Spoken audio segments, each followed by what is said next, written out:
All right, folks, quick one for today, keeping up with our 5 minutes, right? So today I'm just going to give some introduction to, try not to break that.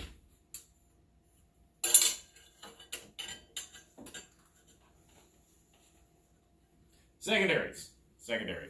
So for today's secondary, I'm going to start with a dagger. Now, I like a sail guard where it's got this one coming across, main gotch style. This gives me the most protection for fighting, and it allows me to hold my dagger in a way that I like. But you'll see a variety of different daggers, right? You've seen me use this one before. Now, the style of dagger will change how you're holding it. You got to make sure that you keep your hand guarded when you're holding a dagger, right? If I were holding this one, I wouldn't want to hold it straight up because it exposes my hand. I want to have the tip aligned like a sword, right? But this one, I can hold more up. Now, if I hold it too far up, I'm still exposing my hand, right? So my tip still stays aligned on my opponent, but I don't have to hold it straight at you, right? I can still hold it up and generate a wide block with that. So just real quick, again, we're just intro and keeping up with our 5 minutes a day. We're going to go over stuff we already know and tag onto it the dagger to give us something extra to work on, okay? So we have our bread and butter parries. From our own guard, right? Make sure I got my room before I go. From our own guard, we have our parry 6, right? Or modified 6 if you're using that one. It won't change where the dagger goes. If I'm in my own guard, I come to my parry 6. Where should my dagger go? Up high? Well, if their blade's coming here, I've already guarded high, right? So I'm worried about them going low. So when I come to my 6, my dagger creates that wall below my sword, so that I can catch them if they come off, transition or return fire as needed. Got it? So parry 6, boom, on guard. Parry 4, our cross-body parry, right? Coming from our low to our cross. My dagger,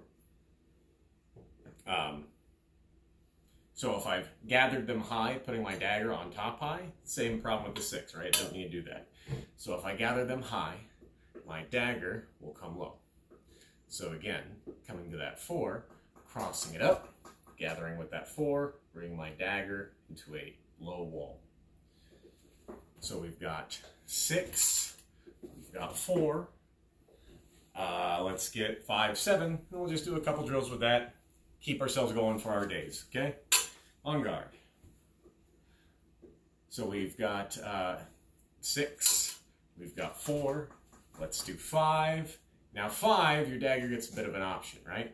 If I'm gaining with that 5, what I have to make sure I do with my dagger is clear the sword. Don't let it get caught, right?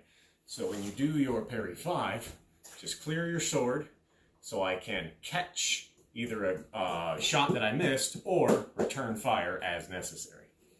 So 5 is coming, make sure you get under your sword. So if I come to 5, my dagger's still ready to engage. Parry 7, our leg parry. From our own guard. If we get that initial 7, guarding low, my dagger comes on top. So if they come off of my blade, I've still got that extra door, that extra wall I can close. So if they come right, they're caught here, and they come around, I've already guarded there, playing by feel, can quickly transition that into my lunge. Right? Okay. Let's do a few together. Not an incredibly long lesson today, but something to get our minds on, something to let us keep practicing. On guard. Parry 6 with the dagger, right? 6. Parry 4 with the dagger, 4. Parry 5. Parry 7. Now let's add our simple riposte. And again, we'll riposte with the dagger, because the fun thing with the dagger is it's not, if people get caught up thinking I either have to stab someone with it or I have to catch a blade with it. That's not true. Beauty of a dagger is it's both. You can defend and you can aggress, like your sword, right? Best parrying device you own. Best killing device you own. You can do these same concepts with your dagger, so don't get too screwed up there. All right, on guard. So we'll practice just a couple basic ones. Parry 6, getting that initial. Now from here, if they get caught on my dagger low, I can return with the stab. If I catch them on my sword, I can walk in with the dagger, right? Parry 4, crossbody parry. Coming up and catching that low parry, right? Now if I still have them on the sword, I can transition to that dagger. If they transition down onto my dagger, follow through with the sword. On guard. Parry, parry 5, crescenting up. Now, if I catch them here, I'm likely going to use the dagger to do one of two things. One, stab them if I have the range, right? Two, wound them if I'm worried about the range. Now you can go for that stab for the arm or that cut for the hand, whichever is more applicable for your situation. So we'll try both real quick.